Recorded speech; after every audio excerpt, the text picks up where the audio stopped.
Today we welcome to Ukraine our friend and ally on the eve of the Independence Day of Ukraine. And I mean ally in every sense of the word.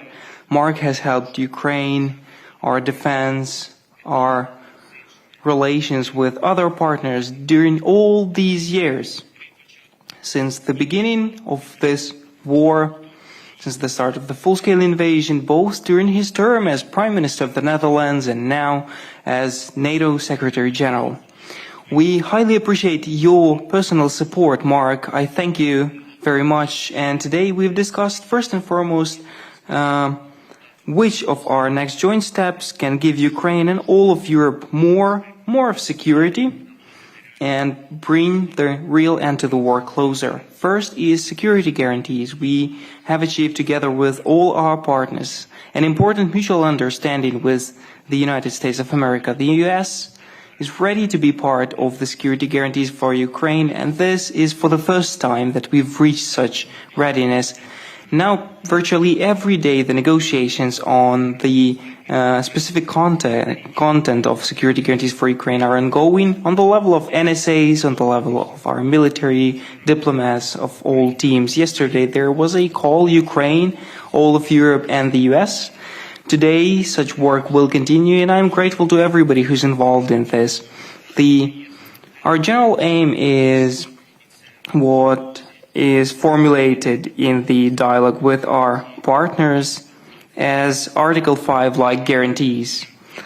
That is like the 5th article of the NATO treaty. These are really efficient security guarantees. This is the result that we must reach so that the architecture is absolutely clear which countries help us on land, which are working to provide security in the skies, which ones guarantee security at sea and help Ukraine.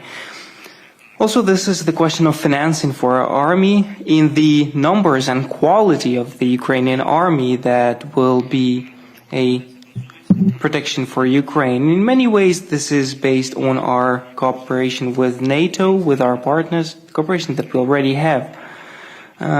Ukrainian army, our infrastructure, defense infrastructure and security infrastructure are very seriously integrated into the system of the alliance. There is a lot of bilateral cooperation with NATO members, and absolutely all practical levels of our cooperation with NATO, we will continue.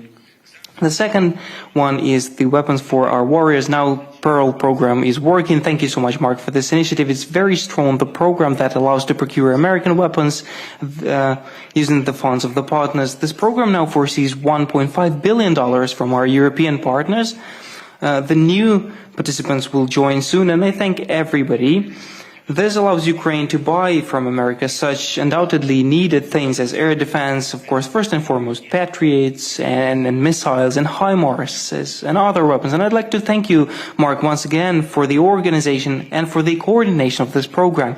It's important that each month add finances to the program and efficiency. On average, it's $1 billion per month. We've discussed this with Mark. It can be $1 billion per month, maybe something like 1.5 billion. So we must work on that. We've discussed how to join more countries to the Pearl program. Also, it's critical that to have sufficient financing for our programs of drone production. This was a second part of our conversation with our teams.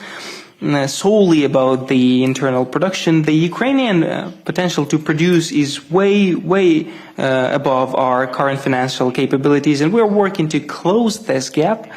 Today, Mark has already seen our drones, some of them, various types, very efficient ones. This is indeed #1 weapons.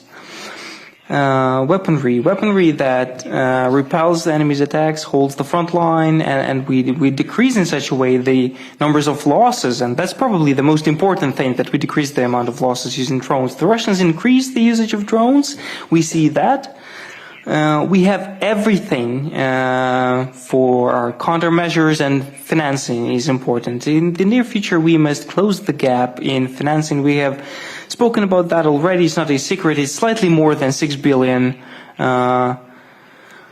But nonetheless, we very much count on such support from our partners. Then the other thing is diplomacy. We've discussed the key details of our joint work to bring real, substantial negotiations to end the war. We are often in touch with Mark, often counseling how we should act better, especially in the context of partnership, the general partnership and joint partnership with the United States of America, with President Trump. I believe that we have had a historically important visit to Washington, D.C., to the capital. We have agreed about the security guarantees that I've already mentioned. We have also discussed the formats of the meeting with the Russian chief, the bilateral and trilateral formats. You have all heard about that. It is at the level of leaders that the issues on how to end the war must be settled. But we now see that the Russians do everything so that the meetings do not take place. Ukraine, contrary to Russia, is not afraid of any meetings with the leaders. We are ready to work as productively as possible. We hope that the partners will help to ensure that the position of the Russian side is at least somewhat productive. They must be forced to diplomacy. Strong sanctions are indeed needed if they do not concede to diplomatical resolution of an end to the war, and we very much count on strong packages from the partners. We believe that everything must be done so that Russia cannot further hide from the meetings. We see strong signals coming from the United States that they are ready to move forward. Europe and other countries within the framework of the coalition of the willing are ready to help, and we are grateful for that. A serious platform of the coalition has been built. More than 30 countries, among which are Japan, Canada, and other countries. It's a pro-Ukrainian coalition that is sufficiently big, and it's important to implement everything. It's important. We are working on that. Glory to Ukraine. Statement by the Secretary General of NATO.